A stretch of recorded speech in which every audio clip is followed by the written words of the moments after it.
Most people want to know how sculpture starts and how it begins, and they're always amazed. They come in and say, oh my, I don't even know how to start.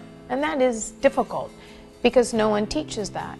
I'm always rolling the tool so that I don't have any sharp edges. On any animal or any figure or anything, we don't have flat planes really to our body. It might be a little bit of a flat plane, but there really isn't. So you have to always constantly, even though there's a flat end to the tool, you're rolling it. And it gives you the contours that you need. I like to be able to go and look at it and feel it. And sometimes what I'll do is I'll feel it, and I won't actually be looking at it, especially if I'm doing muscles, and I'll run my hand down and go, okay, I like the way that muscle feels, or that feels too sharp.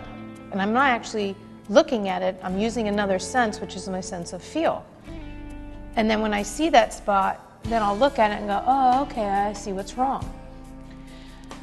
Once she's finished in the clay, and I consider her done, then she's cast the lost wax process and becomes a bronze.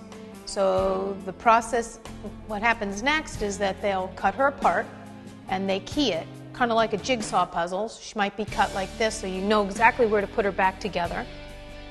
And they do a mold around the original clay. The mold is done in a type of rubber, and then on the outside of the rubber is either fiberglass or plaster to hold the rubber. And you open up the rubber, once it's all cured, you open up the rubber and you take the original out, and you have a hollow negative of her. And then what they do is you pour a wax, a hollow wax, you pour it in and out, so that you get a wax sculpture of her. They do a ceramic shell around the wax. They heat up the shell, the wax melts and comes out, thus the theory of the lost wax process. And but you have a hollow negative in this ceramic shell because the wax is melted.